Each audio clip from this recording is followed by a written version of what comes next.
And he's back, our friend Ted from the BoatUS Foundation. Ted, thanks for being back with us. And I'm happy to be here. Thank you. All right, the hidden dangers of boating. No, John, boating's a blast. Boating's fun. No, we know boating's fun. It's a great time. But in the back of your mind, you should always think about the what could happen, especially if you're the captain of the ship, correct? Well, yeah, the captain or the operator has the ultimate responsibility for everyone's safety aboard. So, what are the hidden dangers? Well, I mean, the hidden dangers, if you're speaking of something that we truly can't see or detect, um, carbon monoxide would be one of those concerns. Carbon monoxide is this colorless, odorless gas that is a byproduct of a gasoline engine. And if the fuel isn't completely combusted or burned in its entirety, it can produce some carbon monoxide. And a properly tuned vessel, properly tuned engine shouldn't have an issue, or a properly plumbed vessel, meaning that the exhaust is going overboard as it should or underwater at the back. That's not a primary concern. However, if there's an issue with the exhaust and the unburned carbon monoxide builds up inside a vessel where there might be passengers, then we could have some seriously sick people. Yeah, so we think we're outside, we're on a boat. How is carbon monoxide going to impact me when I'm out in that fresh air? What we don't think about is we could be below in a cabin, or we could make the mistake of there are these stories all the time of people who might find themselves swimming under a swim platform or between pontoons on a pontoon boat. That carbon monoxide can be trapped in those areas and be lethal. You bring up a great point that the carbon monoxide in a cabin is certainly a potential danger. Fortunately, most boats that are built today have an installed carbon monoxide detector. So there's some methods of detecting if that poisonous gas is inside a cabin. But you mentioned being out on the back swim platform or the swim deck or the aft deck. That is also a concern if a boat has an exhaust that is wafting back into the area where boaters are. Usually, it's not a problem on a moving vessel because that carbon monoxide dissipates and it goes away and is behind you. But if a boat is anchored or rafted up next to another, and they're running a generator, for example, may not be their main engine, but it might be a smaller engine, but still is using fossil fuels such as gasoline, that a potential danger exists even on the back of your boat. Regular exhaust you may smell or you may see, but there's a component in that exhaust that you're not seeing, and that's carbon monoxide. So that's our big caution and our big warning. The good news with carbon monoxide poisoning is that the fatality rate has gone down tremendously. And that's due in part because boats are now reconfigured, exhaust ports are positioned in ways that they're not entering the living spaces as easily. And I think boats tune-ups are better. They're using filters and carbon filters in the construction of new vessels that is greatly reducing the accidents that are related to carbon monoxide. So there's the good news. Yeah, you might want to think about even when you're in your slip and the porthole's open, that boat next to you could be exhausting. And that could send carbon monoxide into your cabin and impact you that way. So, a very inexpensive fire slash carbon monoxide detector in your cabin is probably not a bad idea. You said newer boats certainly have them now, but if you have an older vessel, why not invest that $12 or $15 in a detector, correct? A good point. But I will add that a marine carbon monoxide detector is slightly different than one that you might buy for your kitchen or your home. So it'll Very be a good. little bit more than the $12 or $15 you referenced. But we're frequently asked, what's the difference? There's a bit of a difference in the way it's constructed, because carbon monoxide detectors on boats are subject to more vibration, more moist air. Certainly, if you live on the coast, salt air. So the circuitry is a little bit different in a marine carbon monoxide detector. Very good point. So, and even a marine carbon monoxide detector, it's not going to cost you more than dinner at the marina restaurant, right? So it's well worth the investment. Indeed, it is. Often we use or hear the term, what's safety worth to you? And we often recommend buying the best you can afford. But that doesn't mean you need to spend a fortune, but invest wisely when it comes to boating safety. So, what else is on your list for must-have boating safety equipment? Well, I'd start with life jackets, and it's a huge, huge topic of discussion. It's a Coast Guard requirement. I think we all know that boats are required to have a life jacket aboard for everyone, and it has to be properly fitting. So that means if you've got 2 adults and 2 children, 4 adult life jackets doesn't meet the requirement. So if you have children, in certain cases, in certain ages, in certain places, children are going to be required to wear a life jacket. But let's just say it's, the 2 of us on an outing, or the 4 of us with friends. We have to have enough life jackets aboard. But most people just meet the minimum requirement. That is, they have their pack of life jackets and they're stored down below somewhere. They're orange and they're bulky, and no one ever bothers to put one on unless maybe there's a true emergency. But I would contend that the best life jacket is the life jacket that you're going to wear. We encourage boaters to wear their life jacket, especially when the situation warrants it. That might be nighttime or bad weather. And there's so many options available for life jackets that are more comfortable, that are a little more fashionable, a little more stylish. Personally, I wear an inflatable life jacket. It's a belt pack that inflates by a pull of a cord. And once it's inflated, you put it over your head like a horse collar type life jacket, and it provides more flotation than an inherently buoyant life jacket.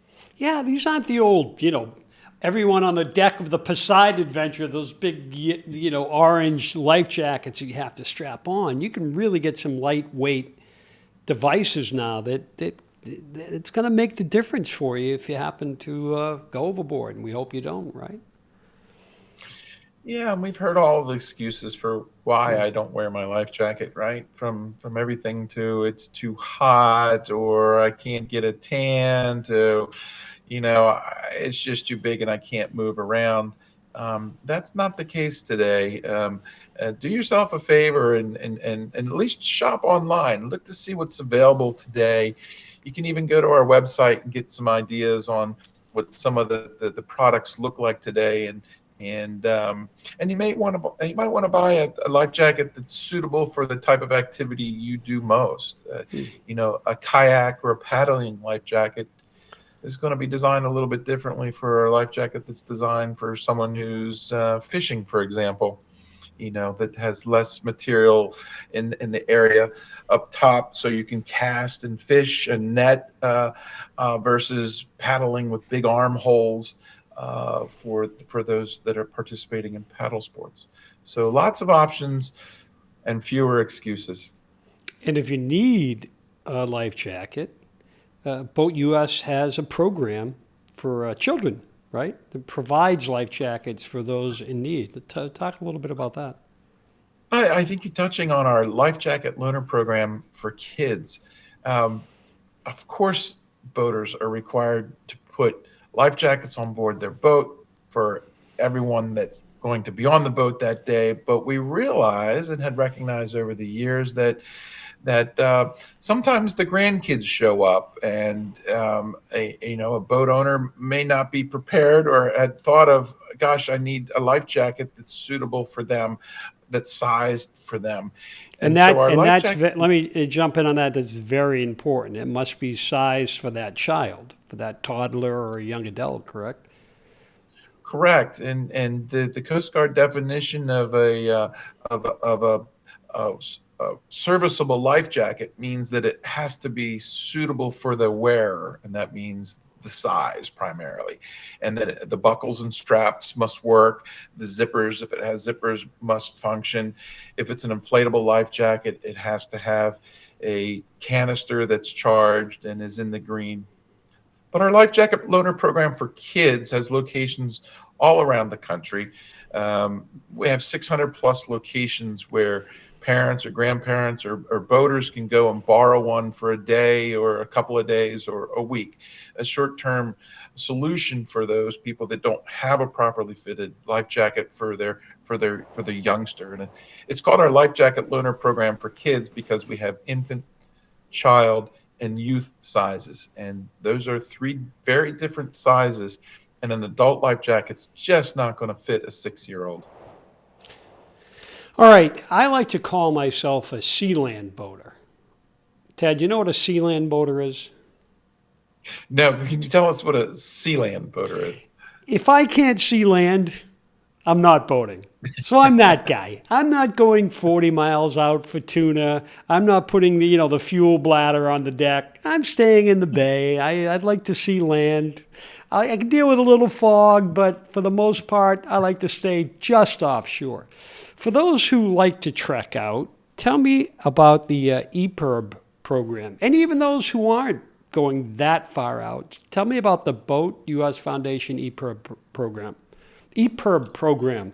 That one runs off the tongue easy, doesn't it? Yeah, tell me about it. Sure, it's another one of those acronyms in boating. You're referring to our emergency beacon rental program, and we rent both EPIRBs and PLBs.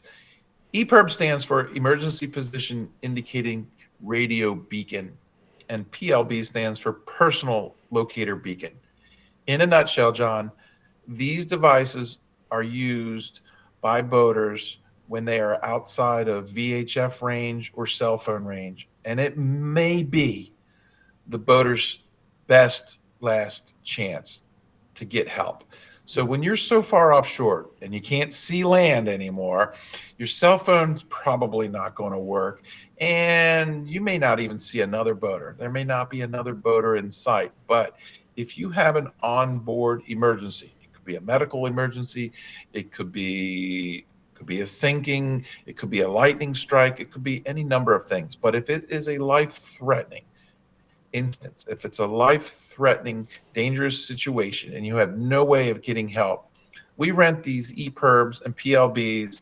The personal beacons rent for $7 a day. The EPIRBs rent for $10 a day. They're very affordable. And for those boaters that are going offshore and they know they're going on a trip, or they know they're taking a tuna trip that's 48, 72 hours or what have you, by having one of these devices on board may be your last best chance. Where do you access these? Can they be shipped to you, or are they mailed to you, or are there locations these can be picked up? Sure. So at BoatUS.org, our website, you can drill down to emergency beacons and take a look at what we offer. And you would look at the calendar, you would enter the dates of your trip and your travel, and then we will ship it directly to your door. And our program is a success because most often they're returned without being used. So we rent them again, and we rent them again. And it's a great peace of mind for that boater it's a great peace of mind for that boater that just takes the occasional trip offshore. They're very expensive to purchase, and nothing would make us happier than if someone actually purchased their own personal locator beacon, or purchased their own EPIRB. We don't make any money off the rental of these. It's a break-even program, but we just wanted to get them into the hands of boaters that do this occasional trip. Well, if I ever decide to go 100 miles offshore in the dead of night and fill up a fuel bladder on my Aquasport 225, I'll be in touch. It's an easy program, and the good news here, John, is that our EPIRB and PLB rental program saves lives. We have documented saves where we know, based on Coast Guard interviews and interviews with the renter, that they were in a very bad situation and that the Coast Guard was able to render assistance.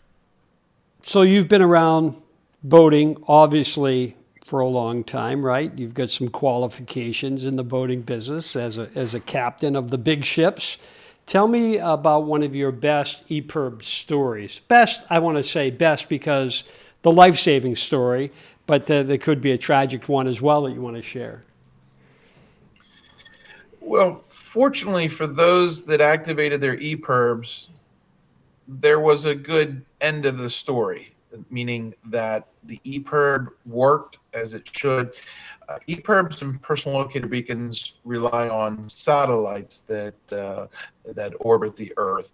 So it doesn't need a cell phone tower. It doesn't need to be within line of sight to land.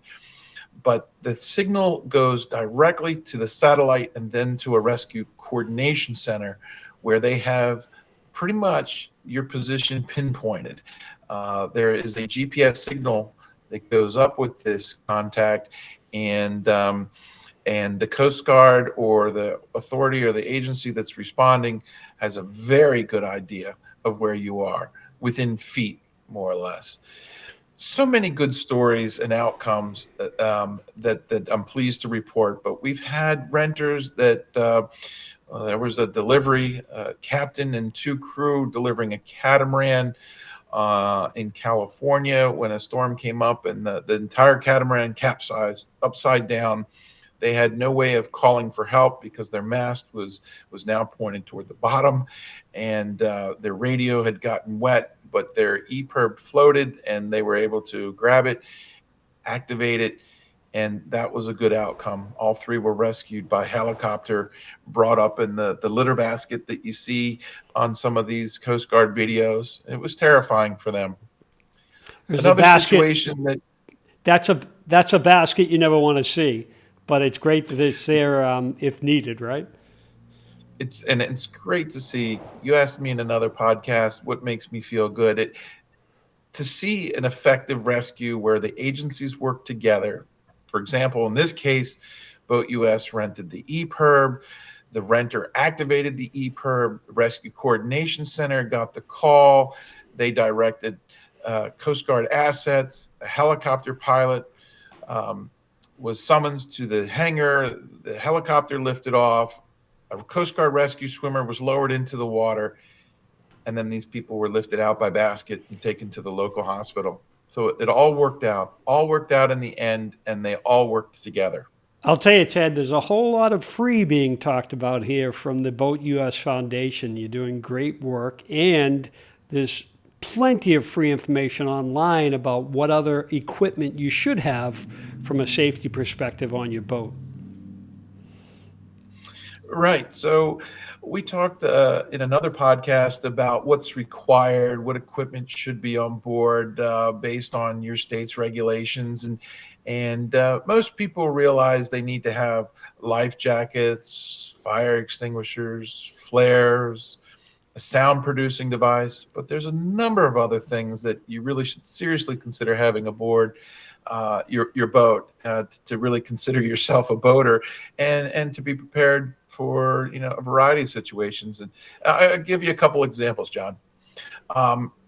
There's no requirement to have an anchor aboard your vessel. No, non-requirement. That's not checked. That's not part of the safety checklist when you get inspected for having the required equipment. But an anchor does a couple of things.